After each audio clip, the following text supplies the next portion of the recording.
Ano ang pag-asa ng mga patay? Lahat tayo ay apektado ng kamatayan.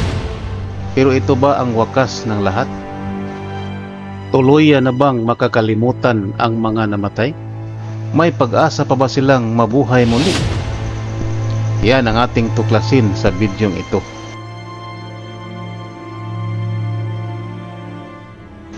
Ang mga tanong na yan ay sinasagot ng Biblia. Ang Biblia ay salita ng Diyos. Kung hindi ka naniniwala sa Biblia, i-comments mo sa ibaba ang iyong reason. Ano ang pag-asa ng mga patay? Sabi ng Biblia, ang lahat ng nasa libingan ay mabubuhay muli.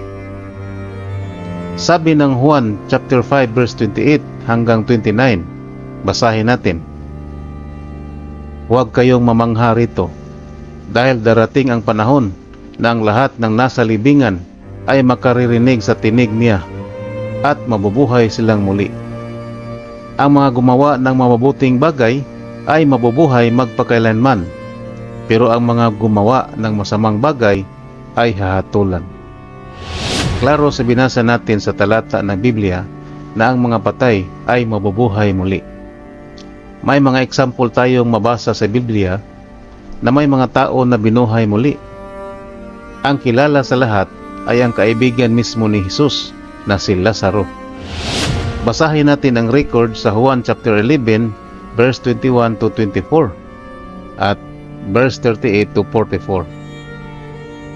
Sa Juan 11, 21 to 24, ang sabi, at sinabi ni Maria kay Jesus, Panginoon, kung narito ka lang noon, hindi sana namatay ang kapatid ko. Pero naniniwala pa rin ako na anuman ang hingin mo sa Diyos, ibibigay niya iyon sa iyo. Sinabi ni Jesus, babangon ang kapatid mo. Sinabi ni Marta, alam kong mabubuhay siya muli sa huling araw. Naniniwala si Marta na may pagkabuhay muli sa mga huling araw. Sabi ni Jesus sa verse 38 to 44, basahin natin, muling nabagbag ang damdamin ni Jesus at pumunta siya sa libingan. Iyon ay isang kuweba at isang bato ang nakatakip doon. Sinabi ni Jesus, alisin ninyo ang bato. Sinabi ni Marta na kapatid ng namatay, Panginoon, malamang na nangangamoy na siya dahil 4 na araw na siyang patay. Sinabi ni Jesus, hindi ba sinabi ko sa iyo na kung maniniwala ka, ay makikita mo ang kaluwalhatian ng Diyos? Kaya inalis nila ang bato. Tumingala si Jesus sa langit at sinabi niya, Ama, nagpapasalamat ako na pinakinggan mo ako. Alam ko na lagi mo akong pinakikinggan, pero nagsasalita ako ngayon dahil sa mga taong narito, para maniniwala sila na isinugo mo ako. Pagkasabi nito, sumigaw siya, Lazaro, lumabas ka.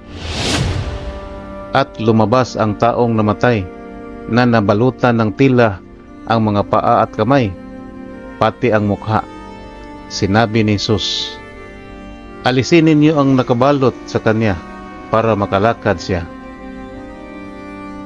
Yan ang patunay na may kasaysayan na na-record sa Biblia na may nabuhay muli. Talagang hindi nalimutan ng Diyos ang mga patay. Ang mga nasa alaala niya ay mabubuhay muli. Maniniwala ka man o hindi, yan ang nasulat sa Biblia. May pag-asa ang mga patay na mabuhay muli sa lupa.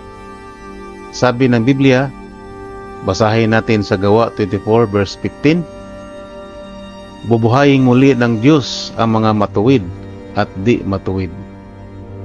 Bilyon-bilyon ang bubuhayin muli at may pag-asa silang mabuhay ng payapa magpakailanman.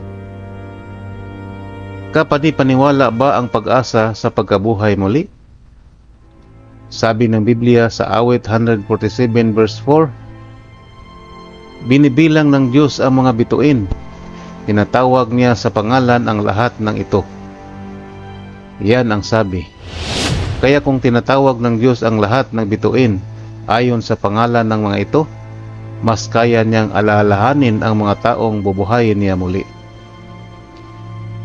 Marami din ang nagtanong, ano ang kalagayan ng mga patay? Malapit na ang undas, maraming tao ang magbisit sa kanilang mahal sa buhay sa mga sementeryo. Ano kaya ang kalagayan ng mga patay? Magkausap ba natin ang mga patay? Yan ang ating tuklasin sa sunod nating video mga kaibigan. Visit ka muli. Salamat po. Kung hindi ka pa subscriber sa channel namin, paki-click lang ang subscribe button below. Be safe everyone.